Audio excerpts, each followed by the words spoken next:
네, 오늘이 이제 에베소서 26번째 시간입니다. 오늘 이제 에베소서 6장부터 시작하도록 하겠습니다. 6장 1절부터 이제 9절까지 먼저 읽고 시작하도록 하겠습니다. 자녀들아, 주 안에서 너희 부모에게 순종하라. 이것이 옳으니라. 네 아버지와 어머니를 공경하라. 이것이 약속이 있는 첫째 계명이니 이는 네가 잘되고 또 땅에서 장수하게 하려 함이니라. 너희 아비들아, 너희 자녀들을 성나게 하지 말고 주의 교훈과 훈계로 양육하라. 종들아, 육신에 따른 주인들에게 두려움과 떨림으로 복종하되 순전한 마음으로 그리스도께 하듯 하고 사람을 기쁘게 하는 자처럼 눈가림으로 하지 말고 그리스도의 종으로서 마음으로부터 하나님의 뜻을 행하며 선한 뜻으로 봉사하되 주께 하듯 하고 사람에게 하듯 하지 말라. 이는 각 사람이 무슨 선을 행하든지 종이나 자유인을 불문하고 주로부터 그대로 받을 줄을 알미니라. 또 주인들아, 너희도 그들에게 동일하게 행하고 위협을 거치라. 이는 너희의 주인도 하늘에 계시며 그분은 사람을 외모로 판단하지 않으심을 너희가 알기 때문이라. 이 바울은 이제 아내와 남편을 다루고 난 다음에 계속해서 이제 6장에서 그리스도인 자녀와 또 아버지와 종을 위한 그런 교훈을 제시하고 있습니다. 이 성경은 이 세상과 반대로 갑니다. 사람들은 이제 세상을 바꾸자고 말을 하지만 성경은 먼저 구원을 받으라고 얘기를 하죠. 그리고 주를 아는 지식으로 자라가라. 성령으로 충만하라. 이렇게 명령을 하지 세상을 바꾸는 것으로 시작을 하지 않습니다. 어떤 그리스도인은 이 세상을 바꾸려고 시도하는 사람들이 있는데 그들이 이제 성경을 잘 알지 못해서 이제 그렇게 생긴 현상입니다. 세상은 이제 죄와 전쟁이 끝없이 펼쳐지고 있죠. 찬송가 가사처럼 주님 없는 세상은 평화가 없습니다. 주님 오셔야 이제 이 세상은 희망이 있죠. 그래서 우리가 이 세상을 위해서 기도한다는 것은 그 기도의 주제가 주님 빨리 오시라는 것이 이 세상을 위한 기도입니다.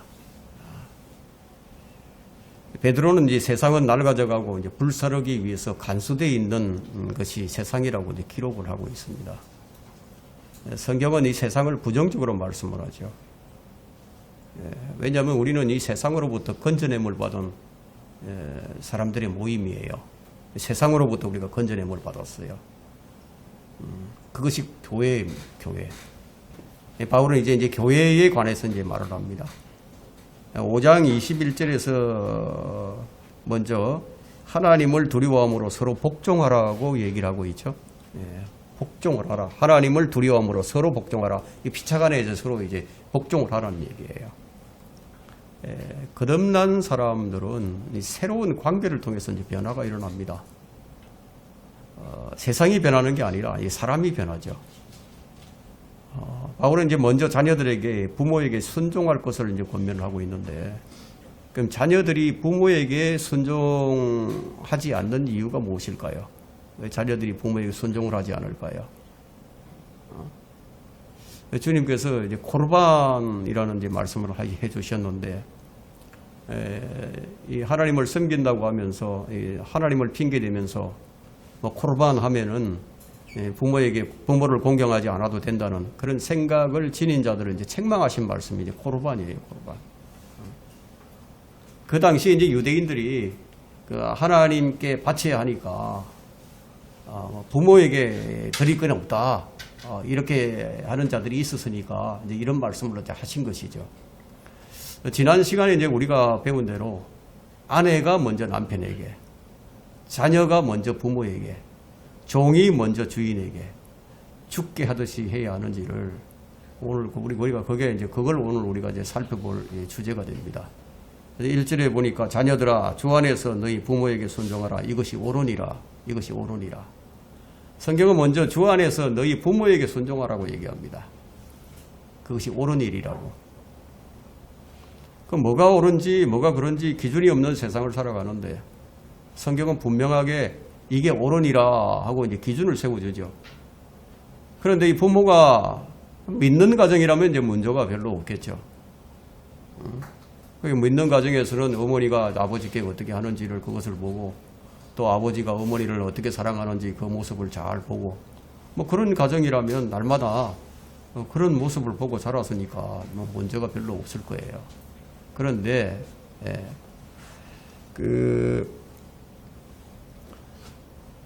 믿는 가정에서는 이제 그 아이들이 이 부모의 그 아름다운 모습을 보고 이제 자랐기 때문에 뭐 자연스럽죠. 자연스럽게 이제 어떻게 하는가, 이거 순종하는 법을 배우고 뭐 자라지 않겠습니까? 이 시대가 이 권위가 이제 산산조각이 나버렸어요. 가정에도 이제 권위가 없고 어디에서도 이제 권위를 찾아볼 수가 없는 시대가 되었는데 이런 무질서한 그 세상에서 하나님을 두려워하고 권위에 순종하는 그런 법을 배우지 못하는데 어디에 가서 그런 법을 배울 수 있겠어요? 가정이 좀 이렇게 이제 중요한 거죠. 하나님께서 교회를 먼저 세우신 것이 아니라 이제 가정을 먼저 세웠습니다. 그래서 이제 어릴 때부터 권위에 순복한다는 것, 어릴 때부터 순종한다는 것, 이게 얼마나 중요한지 몰라요. 근데 가정에서 권위가 이제 무너지면은 어디에서 권위를 찾겠습니까? 올바른 권위가 세워져 있는 그런 가정이 얼마나 되겠습니까? 그래서 이런 일들은 가르쳐야 할 일이고 훈계해야 할 일들이다. 그렇게 지금 여기서 이제 말을 하고 있는 겁니다. 이제 아이들이 이제 태어나서 이 유치원에 다니기 전부터 초등학교에 들어가기 전부터 이제 가르쳐야 할 일이 있다는 거예요. 그 3살 버릇이 이제 8까지 간다는 그런 말이 있죠. 그러니까 자녀를 권위 아래서 자라게 하고 아이를 이제 주 안에서 자라게 하는 게 그 부모가 이제 수억의 재산을 이제 자녀들에게 물려주는 것보다 더 낫지 않겠습니까? 이제 오늘날은 아이들을 너무 이제 오냐오냐 키워가지고 자기밖에 모르는 그런 세대가 되어버렸어요. 그렇다면 이제 믿는 가정에 대해서는 그렇다 치고요. 그러면 즉시 한 가지 이제 의문이 생기게 되겠죠. 만일 이제 부모가 구원받지 않았다면 어떻게 해야 되는가 하는 거예요. 그리고 부모가 한쪽만 구원을 받고 한쪽은 구원받지 않았다면 그럼 어떻게 해야 되느냐. 자, 이 말씀은 구원받았던 구원받지 않았던 출애굽기 20장 12절에 10계명의 본문 10계명이 있죠. 출애굽기 20장 12절에 거기 나오는 이제 10계명은 이 본문 2절의 말씀과 같이 너는 네 아버지와 어머니를 공경하라 이렇게 되어 있습니다. 네 아버지와 어머니를 공경하라. 이 부분이 아주 중요합니다. 이스라엘 민족에게 주신 이제 구약의 규례가 여기서 다시 이제 그리스도의 몸에도 진리로서 이제 제시되고 있기 때문입니다. 본문 2절에서 네 아버지와 어머니를 공경하라. 이것이 약속 있는 첫째 계명이니 첫째 계명이라고 하고 있죠. 그럼 이스라엘에서는 이제 자녀가 성인이 될 때 그 성인이 나이가 몇 살이냐면 20살이에요. 민수기에 보면은 이제 20세로 나와 있고 미국에서는 이제 18세로 18세가 되면 이제 부모를 떠나서 이제 독립해서 살라고 얘기를 하죠. 그러면 그때까지는 부모에게 순종을 해야 되겠죠. 그의 부모가 하나님의 말씀의 분명한 가르침에 아주 직접적으로 어긋나는 그런 명령을 하지 않는 한 그는 순종을 해야 됩니다. 1차적인 순종은 이제 하나님이죠. 하나님께 1차적으로 순종을 해야 되고 두 번째는 이제 부모에게 순종인데 그러니까 부모가 하나님 말씀에 어긋나는 그런 명령을 하지 않는 한 순종을 해야 된다는 거예요. 이러한 동일한 명령이 이제 아내들에게도 주어졌었죠. 아내들에게도 주어져 있고 종들에게도 주어져 있습니다. 이제 바울은 이것이 옳으니라고 이제 기록을 하고 있죠. 그 2절에서 다시 한번 강조를 하면서 네 아버지와 어머니를 공경하라. 더 나아가서 바울은 이것이 약속 있는 첫째 계명이라고 얘기합니다. 그런데 10계명에 보면은 부모에게 순종하는 것이 그 5번째 계명이거든요. 그런데 5번째 계명이지만 그 1계명부터 4계명까지는 약속과 관련되지 않는 계명들이기 때문에 그건 하나님에 대한 그 명령이죠. 계명입니다. 하나님께 대한 계명. 그러니까 여기 이제 약속에 관련되지 않는 계명들이기 때문에 이제 부모를 공경하라는 이 계명이 약속이 있는 이제 첫째 계명이 되는 거예요.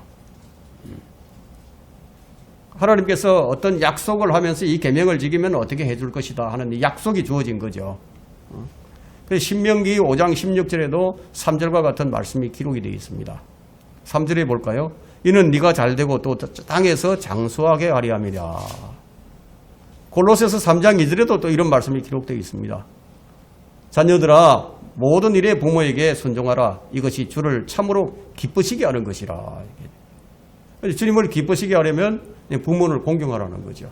하나님을 성민답시고 부모를 공경하지 않는 것은 그것은 코르반이에요. 요즘은 아이들을 어떻게 키우죠? 아이의 성공을 위해서 아이들이 이제 말을 다 배우기도 전에 학원을 몇 개씩이나 다녀야 돼요. 아이들이 얼마나 스트레스를 받고 자라겠습니까?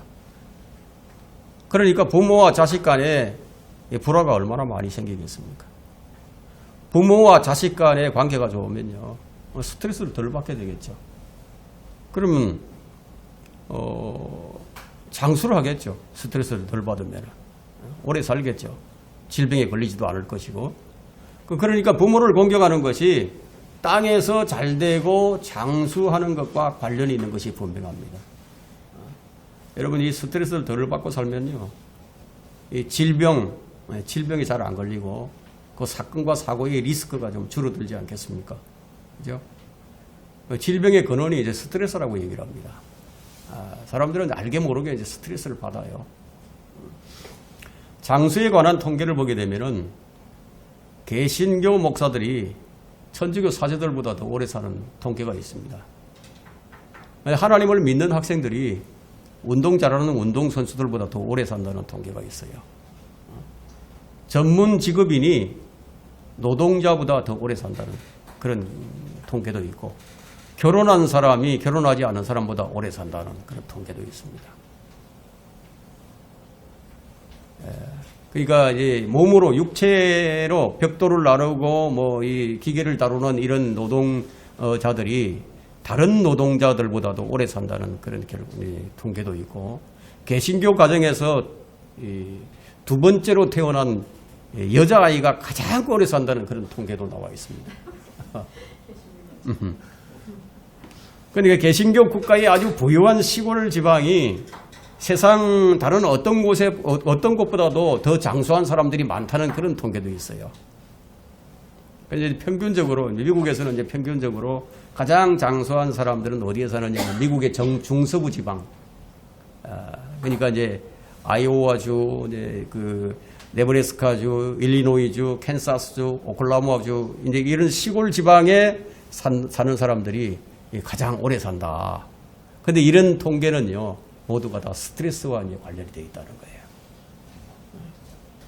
자, 지금 이 시대는 교회 시대의 이제 마지막 날들이에요. 그럼 이 시대의 이제 사람들의 심성이 어떻게 변해가는지를 우리가 이제 보고 있죠. 자, 이것이 이제 교육과도 관련이 있습니다. 어떻게 교육을 시키느냐. 아이들이 점점 이제 변해간단 말이에요, 심성이. 지금 이 마지막 시대에는 가장 사람들의 심성을 잘 나타내주는 성경 구절이 있다면은 디모데후서 3장 1절에 나와 있어요. 또 이것을 알라. 마지막 날들에 아주 어려운 때가 오리라. 사람들이 자기를 사랑하고 돈을 사랑하고 자긍하고 교만하며 하나님을 모독하고 부모에게 불순종하며 감사하지 아니하고 거룩하지 아니하며. 이 말씀대로 지금 이 세상이 그대로 가고 있죠. 저는 이제 지금 이 시대가 뭐 어느 시대보다도 더 어려운 때라고 그렇게 생각을 합니다.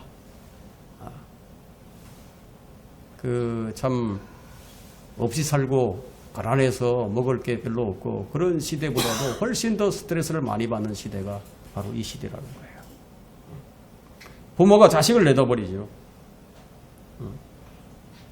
그리고 아이들을 학대하고 폭행하는 일들이 심심찮게 일어납니다. 심지어는 자식이 부모를 죽이고 때려 죽이는 그런 자식들도 심심찮게 일어납니다. 근데 고령화 사회에 우리가 지금 접어들었어요. 우리나라는 지금 전 세계에서 고령화 사회로서는 가장 첫 번째 국가예요. 이제 현대판 고려당 얘기가 나옵니다. 부모에게 불순종하는 자들의 특징이 무엇입니까? 자기를 사랑하는 거예요. 돈을 사랑하는 거예요. 자식이 왜 부모를 때리고 죽이겠습니까? 돈을 안 준다고. 재산을 안 물려준다고. 돈을 사랑하기 때문에. 자기를 사랑하고 돈을 사랑하고 감사할 줄 모르기 때문이 아닌가요?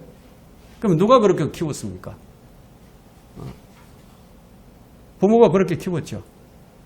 그럼 여러분은 이 시대를 보면은 어떤 생각이 드십니까? 그리스도인 가정.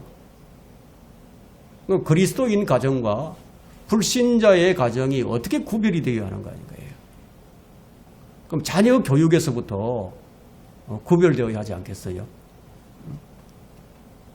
아이들이 이제 구별되는 것을 보면은 그 부모의 신앙이 구별되었다는 것을 이제 알 수가 있는 거죠.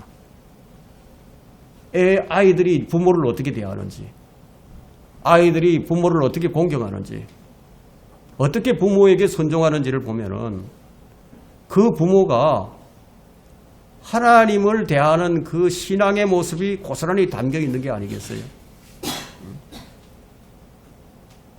그래서 이제 4절에 이제 뭐라고 얘기합니까? 아비들아 그러죠. 아비들아. 바울이 부모를 이제 훈계를 하는 거예요. 교육 좀 잘 시키라는 거죠. 너희 자녀들을 성나게 하지 말고 주의 교훈과 훈계로 양육하라. 아이가 머리가 크면은요, 그때부터 말을 안 들어요. 여러분 잘 아시다시피 늙은 개에게 새로운 것을 가르치는 일은 참 힘든 일입니다. 강아지에게 가르치는 것은 쉬운 일이지만 그런 말이 있어요. 그러니까 어린아이일 때가 가르치기가 쉽지 머리가 크면 안 들어요. 듣지 않아요. 가족이 함께하는 기도제단은요. 그 가정을 변화시킵니다. 가정이 모두 함께 거하는 것은 아니지만 그러나 그런 교육을 받고 그런 신앙 교육을 받으면서 자라는 가정은요. 일시적으로 좀 이탈을 할 수 있지만 그 아이들은 언젠가 다시 돌아와요. 그래서 교육이 이제 얼마나 중요한가 하는 거예요. 아이들이 먼저 주 안에서 부모를 공경하는 것부터 배우지 않으면은 나머지 모든 것들이 다 어긋나 버려요. 가정에서 시작이잖아요, 교육이. 그럼 첫 단추가 잘못 끼워지면 그 다음 단추는 어떻게 되겠습니까? 모두가 이제 잘못 어긋나 버리죠. 아무리 사역을 잘하고 교회에서 봉사를 잘한다고 해도 부모를 공경하지 않으면 그건 코르반이다. 그 아이가 아무리 좋은 학교에 가고 좋은 직장에 들어가고 높이 지위가 올라간다 해도 인생 전체가 첫 단추를 잘못 끼운 것과도 똑같다는 거예요. 나중에 이제 풀 수 없는 아주 꼬이는 인생이 되고 만다는 겁니다. 그래서 아이를 잘 되게 하기 위해서도 어떻게 잘 가르쳐야 된다는 거예요. 그래서 자녀들을 성나게 하지 말라. 성경에서 말하는 양육은 징계와 형벌로 그리고 말과 지시로 훈계를 하게 됩니다. 히브리서 12장 4절부터 8절에도 이 두 가지 방법의 교육학이 제시되고 있는데요. 이제 히브리서 12장 한번 펼쳐보세요.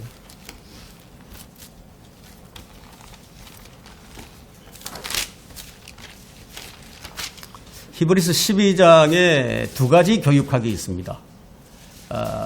첫 번째는 징계인데 12장 6절을 한번 보세요. 주께서 그의 사랑하시는 자를 징계하시고 그가 받으시는 아들마다 매질하시느니라. 이게 이제 징계가 나오죠. 매질을 한다 이거예요. 그죠? 12장 5절을 보세요. 또 마치 자녀들에게 했던 것과 같이 너희에게 권면하신 말씀을 잊었으니 곧 내 아들아 주의 징계를 경시하지 말고 책망을 받을 때에 낙심하지 말라. 책망이 나오죠. 책망. 잘못했을 때는 책망을 해야 된다는 거예요. 징계와 책망이에요. 이제 바울은 이제 사도행전 16장에서 그가 어떤 교훈을 얻었고 또 다윗은 사무엘하 7장 7절에서부터 12절에서 어떤 교훈을 이제 얻게 되었는데 바울이 얻은 그 교훈은 바울은 이제 바울은 자녀들을 성나게 하지 말라는 거예요. 부모가 자녀들을 성나게 하지 말라. 부모가 주의해야 할 것이 있다는 거예요. 아이들을 교육을 시키는데 아이들을 노엽게 해서는 안 된다는 거예요. 그러니까 매를 들더라도 왜 맞아야 하는지 그 이유를 잘 설명하고 그 자녀가 매를 맞아야 한다. 합당하게 매를 맞아야 한다. 그걸 이해를 한 다음에 매를 쳐야 되는 거죠.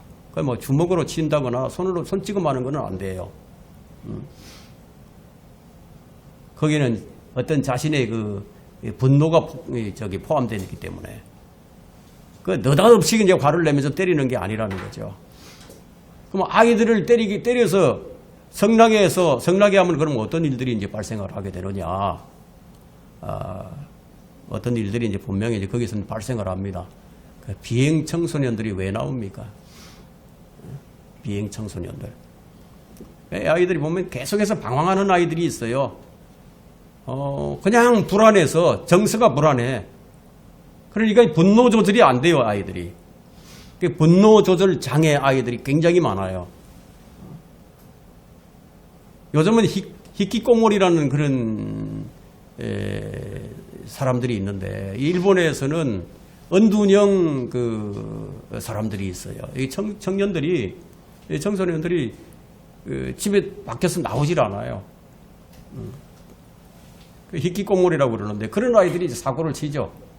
어떤 사고를 치느냐. 우리나라에도 그런 사람들이 있단 말이에요. 그러다 나와서 사고를 치는데 가끔 올 한 해에도 그런 사건이 많이 일어났었죠. 그 터미널이라든가 뭐 이런 데 가서 그냥 칼을 가지고 사람들을 이유 없이 찔러버리고 살인하는 그런 일들이 일어난단 말이에요. 그러니까 좌절하는 자녀들을 만들게 되는 거예요. 아이들을 성나게 하고 계속 그러면요. 그래서 이런 아이들이 빠지는 곳은 뭐냐. 우리나라에 이제 586 세대 있잖아요. 586 세대. 그 586 세대들은 보통 그런 아이들이 이제 많이 거기에 빠졌기 때문입니다. 그런 아이들이 이제 혁명론자가 되는 거예요. 그리고 이제 볼셰비키 혁명, 사회주의 이론, 근데 거기 이제 빠져드는 거예요. 그런 아이들이 이제 빠지는 곳이 이제 히피, 마약 중독자가 되잖아요. 강박관념에 빠지고 신도덕 주창론자가 되는 거예요. 음악에 빠져듭니다. 그게 어떤 음악입니까? 클래식 음악이 아니고 저속한 음악, 아프리카의 저속 음악, 근데 빠지는 거예요. 거기서 뭘 찾습니까? 사랑을 찾는 거예요. 거기서 위로를 찾는 거예요. 자, 이것이 오늘날 사회의 모습을 그대로 이제 보여줍니다. 교육이 잘못됐기 때문입니다. 부모가 무조건 그냥 호통을 치면서 명령일변대로 하는 것도 문제고 너무 지나치게 그걸 기호해서 그냥 자기밖에 모르는 아이로 아이에게 너무 관대한 것도 이제 문제예요. 우리의 양육은 어디서 배워야 되느냐? 주님께 배워야 된다는 거예요. 주님의 훈육 방법은 사랑하는 자들을 이제 매질을 하십니다. 여러분, 매는 회초리를 가지고 때리는 거잖아요. 그죠? 사랑은 긍정적이고 매질은 좀 부정적이죠. 자, 이 두 가지를 좀 잘 섞어가지고 균형을 이제 이루어야 됩니다. 너무 많은 매를 치게 되면 반항심을 불러일으키게 되고 건달짓을 하게 만들죠.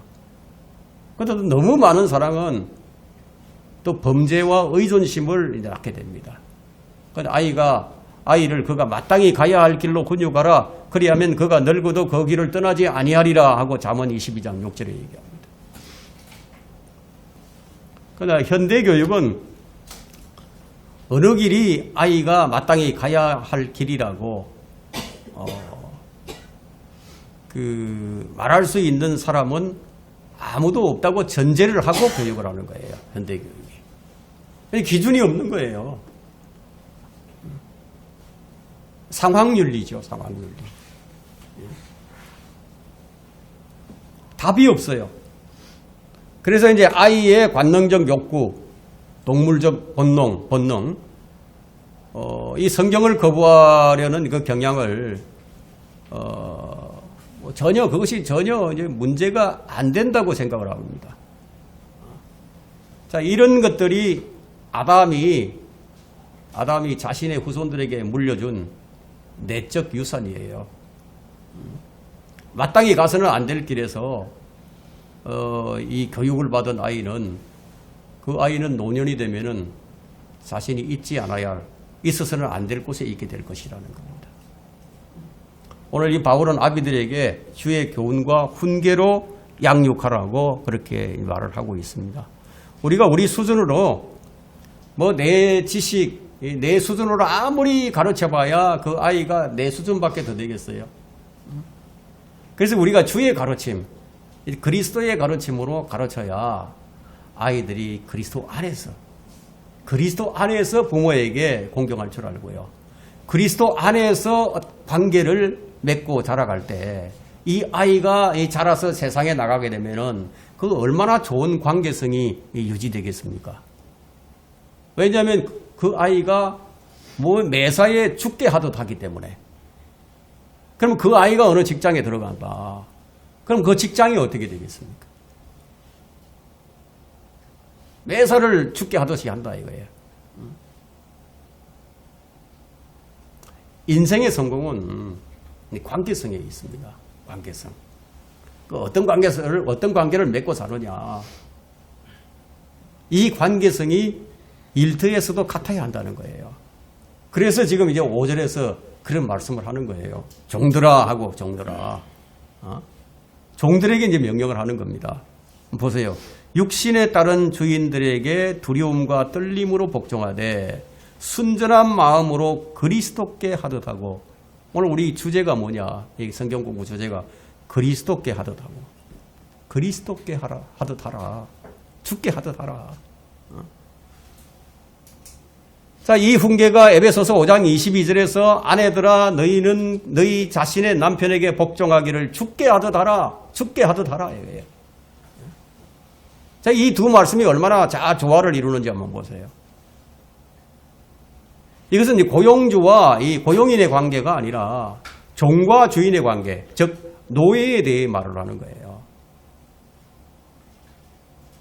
그 당시에는 이 바울이 이 글을 쓸 당시에는 이 노예들이 참 많이 있었어요. 돈으로 이제 사고 팔았죠. 그리스도께 하듯이 한다는 거예요. 이 말은 뭐죠? 그리스도께 하듯 한다. 이 자발적인 거죠. 자발적인 것. 마음으로 한다는 거예요. 그런 의미가 있죠. 그래서 마음을 다해서 하게 되면 그 마음이 선해지는 거죠. 이 진리는 누구도 바꿀 수 없는 진리예요. 노예 해방 운동으로 이게 바뀌는 게 아니에요. 신약에서 종은 구원받으면 이렇게 변하게 됩니다. 고린도전서 7장 20절을 한번 보세요. 종들도 구원받으면 7장 20절부터 22절을 한번 보겠습니다. 각 사람은 부르심을 받은 그 부르심 안에 거하라. 부르심을 받았으면 그 부르심 안에 거하라는 거죠. 그죠? 네가 종일 때 부르심을 받았느냐? 그러면 그 종으로 부르심을 받았으니까 여전히 종인 거죠. 그죠? 그로 인하여 염려하지 말라. 그러나 네가 자유스럽게 될 수 있거든 차라리 그것을 사용하라. 이는 종도 주 안에서 부르심을 받으면 주께 속한 자유인이요. 마찬가지로 자유인도 부르심을 받으면 그리스도의 종이기 때문이라. 종이 되었든 자유인이 되었든 주인이 되었든 뭐라고 얘기합니까? 다 그리스도의 종이다. 이 종. 이 말씀은 이제 종이 그가 있는 그곳에서 머물면서 섬겨야 한다는 것을 얘기합니다. 디모데전서 6장 1절에서는 멍에 아래 있는 모든 종은 자기 주인들을 모든 공경을 받을 자로 여기라 이렇게 얘기합니다. 눈가림으로 하지 말라는 거죠. 이는 하나님의 이름과 그분의 교리가 모독을 받지 않게 하려 함이니라. 우리가 왜 그렇게 해야 되느냐? 그렇게 하지 않으면 하나님의 이름이 저 사람이 그리스도인이 맞아? 저 사람이 정말 하나님 섬기는 사람이야? 그리스도의 교리가 그런 것이야? 하고 모독을 받게 되겠죠. 그죠? 우리는 무엇을 위해서 삽니까? 모든 것을 주를 위해서 살잖아요. 주를 위해서 산다고 하면서 주의 이름을 욕되게 만들면 되겠습니까? 안 된다는 거죠. 신약에서는 구원받은 주인과 구원받은 종과의 속박을 인정합니다. 인정한단 말이에요. 그 관계에 대한 교훈을 주고 있죠. 그리스도인으로서의 종은 왜 그렇게 해야 하는가? 디모데전서 6장 1절이 그것을 이제 말해주는 거예요. 멍에 아래 있는 모든 종은 자기 주인들을 모든 공경을 받을 자로 여기라. 이는 하나님의 이름과 그분의 교리가 모독을 받지 않게 하려는 것이라. 이것이 하나님의 이름과 그분의 교리와 연관이 있기 때문이라는 겁니다. 하나님을 위해서도 이렇게 해야 한다는 것이요. 그게 그리스도인이죠. 성경에 보면은 종이었던 오네시모는 얼마나 자유로운 사람인지 아십니까? 노예였지만 그는 마틴 루터 킹 목사보다도 훨씬 더 자유로웠던 사람입니다. 성경에서 이제 노예 제도를 보면 그 노아의 아들 함족에서 함에서 시작이 됩니다. 그래서 이스마엘에게서 나온 아람 노예 상인들은 뭐 영국이나 네덜란드인들이 뭐 바나나를 싣고자 배를 타기 전부터 이미 아프리카인들을 노예로 사고 팔았던 거예요. 1700년과 1900년 사이에 미국으로 팔려간 아프리카인들은 빈민가에서만 사는 게 아니에요. 지금은 최고급 맨션에서 사는 사람들, 수영장이 있고 대저택, 요트와 자동차를 다 가지고 살아요. 만일 지금도 미국에서 인종차별을 받는다고 주장하는 그런 함족들이 있다면, 만약 그들이 자유가 없다고 그렇게 주장을 한다면, 그러면 그들을 다시 아프리카로 보내주겠다고 하면 어떤 일이 벌어질겠어요? 아무도 안 가려고 하겠죠. 지금도 수많은 함족이 미국으로 들어가려고 불법 이민을 지금 택하고 있지 않습니까? 지금은 오히려 백인들이 역차별을 받죠. 그런 시대예요. 우리나라도 보세요. 외국인들이 더 우대를 받습니다. 사람을 기쁘게 하는 자처럼 눈가림으로 하지 말고 그리스도의 종으로서 마음으로부터 하나님의 뜻을 행하며, 이렇게 6절에서 이렇게 얘기를 한단 말이에요. 눈가림으로 한다는 것은 미봉책이에요. 속임수를 말하는 거죠. 겉으로는 보기 좋은데, 겉으로는 아주 미끈하고 아주 멋져 보여요. 근데 속은 철근이 없는 그런 순살 아파트라면은 그 아파트에 누가 들어가서 살려고 하겠습니까? 철근을 빼먹고 지은 아파트가 순살 아파트라고 부르는 그런 불명예의 이름을 가지게 된 건설사들도 있습니다. 그러한 그리스도인이 되지 말라는 거죠. 왜냐? 그리스도인들은 그가 행한 모든 일을 그 행위에 따라서 보상을 받으니까. 그래서 고린도후서 5장 10절에서는 이는 우리 모두가 반드시 그리스도의 심판석 앞에 나아가서 선이든지 악이든지 각자 자기가 행한 것에 따라 자기 몸으로 행한 것들을 받을 것이기 때문이다. 그리스도인이 하는 모든 일이 이 보상과 연결이 된다는 거예요. 그러니까 눈가림으로 하지 말라는 거예요. 하나님께서 다 보고 계시니까. 그래서 지금 마음으로 죽게 하듯 하라. 사람에게 하듯 하지 말라. 그렇게 경고를 하고 있는 겁니다. 심지어 베드로는 베드로전서 2장 18절에서 뭐라고 얘기합니까? 종들아, 모든 두려움으로 너희 주인들에게 복종하고 모든 두려움을 가지라고 얘기합니다. 선하고 온화한 자들뿐만 아니라 까다로운 자들에게도 그렇게 하라고 명령을 하죠. 어떤 주인들은 진짜 까다로운 악한 종들도 있어요. 아주 너무 까칠한 그런 주인들도 있죠. 얼마나 못된 주인들이 많습니까? 그런 자들에게도 그렇게 하라고 명령을 하죠. 하지만 뭐 요즘 세상이 뒤바뀌어가지고 일꾼이 주인보다 상전이 된 세상입니다. 세상은 언제나 성경과 반대로 가요. 노동조합을 만들어가지고 노조들이 경영진에 지금 참여를 하고요. 뭐 감나라 판나라 그렇게 하는 세상이 돼버린 거예요. 그래서 8절은 이렇게 얘기하죠. 이는 각 사람이 무슨 선을 행하든지 종이나 자유인을 불문하고 주로부터 그대로 받을 줄 알미니라. 그대로 받는다는 거예요. 인과응보예요. 인과응보. 그대로 받는다. 이건 모든 그리스도인에게 해당되는 보상입니다. 그리고 5장 21절을 보게 되면 아까도 말씀드렸지만 하나님을 두려워함으로 서로 복종하라. 이 명령에 따라서 바울은 또 주인들아 하고 말을 하면서 하나님을 두려워함으로써 주인과 종의 관계를 그리스도인으로서 어떻게 대해야 하는가를 지금 말해줍니다. 9절 한번 보세요. 또 주인들아 너희도 그들에게 동일하게 행하고 위협을 거치라. 이는 너희의 주인도 하늘에 계시며 그분은 사람을 외모로 판단하지 않으심을 너희가 알기 때문이라. 이런 경우는 우리 그리스도인들이 가는 곳에는 모두 이렇게 되어야 한다는 것을 가르치고 있습니다. 학교가 되었든 직장이 되었든 어디가 되었든 의와 공평함이 없는 그곳에 그럼 우리가 보내심을 받은 까닭이 무엇입니까? 그곳에서 하나님의 의가 세워질 수 있도록 그런 책임이 그리스도인들에게 있다는 것을 지금 의미를 하죠. 예? 그곳에서 뭐 게으름을 피운다거나 나태함을 보인다면 또는 이 세상 사람처럼 이제 위협을 하고 갑질을 일삼는다면 그것은 하나님의 이름을 못 오가는 것이 되기 때문에 큰일이 아닐 수 없다는 거죠. 그래서 너희 주인이 지금 하늘에서 보고 계신다고. 바울은 이 말씀을 덧붙이면서 그래서 그분은 사람을 외모로 판단하지 않으니까 눈가림으로 하지 말고 마음을 다해서 죽게 하듯 하라. 성경에서 외모로 판단하지 않는다는 표현이 나오는 곳이 있는데요. 구약에서도 나오고 신약에서도 나옵니다. 구약보다는 신약이 더 많아요.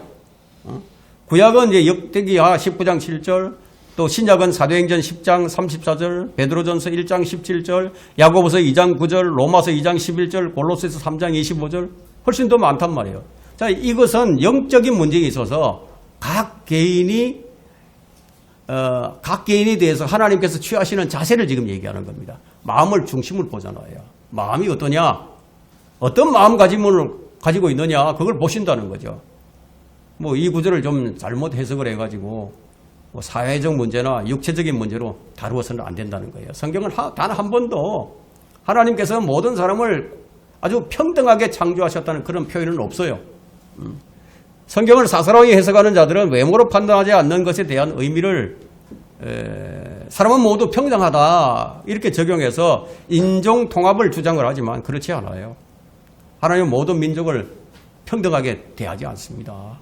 이스라엘과 이방인들을 평등하게 대하지 않아요. 왜냐하면 로마서 3장 1절에는 유대인들이 이방인들보다 훨씬 더 나은 점이 있다고 얘기를 합니다. 그것도 많은 면에서 모든 면에서 많다고 얘기합니다. 하나님의 말씀이 그들에게 맡겨져 있죠. 유대인에게서 구원자가 나오죠. 유대인을 통해서 이방인들이 복을 받죠. 하나님의 말씀은 주인이 종을 올바로 대해야 한다고 지금 말을 합니다. 종에게 위협하지 말라는 거예요. 만약에 이제 종이 구원받지 못한 자라면 어떻게 해야 됩니까? 사람처럼 대해줘야 되겠죠. 사람답게 대해줘야 된다 이거예요. 만일 그가 구원받은 자라면 어떻게 해야 되겠습니까? 그리스도인 형제로서 대해줘야 되겠죠. 그죠? 여러분, 이 사회주의자들이 행했던 그런 만행은 그 어디서 비롯된 것이냐면 모든 사람이 평등하게 창조되었다고 믿는 그곳에서 나온 거예요. 평등을 주장하면서 그 짓을 하는 게 사람이 아닌가요? 평등을 주장하면서 기득권 사회를 만드는 거죠. 성경은 소경을 누가 만들어내냐고, 불구자를 누가 만들어내냐고, 나주가 한 것이 아니냐고 말을 합니다. 하나님께서 사람을 외모로 취하지 않는다는 것은 사람이 어떻게 생겼는지를 가지고 판단하지 않는다는 그런 뜻입니다. 성경에서 사람이 거듭나지 않는 한 뭐 어떤 통합이나 어떤 하나됨을 말하지 않습니다. 이것이 우리 그리스도인의 입장이에요. 자유주의자들은 성령으로 태어나지 않았기 때문에 어떤 영적인 차이도 깨닫지는 못합니다. 여러분이 오늘 이 말씀을 잘 기억하고 또 한 주간 동안이라도 한번 이렇게 살아보시기를 바랍니다. 그러면 직장이 변하고 또 가정이 변합니다. 여러분이 가는 것이 이제 변화가 조금씩 일어나게 될 겁니다. 오늘 여기까지 합니다.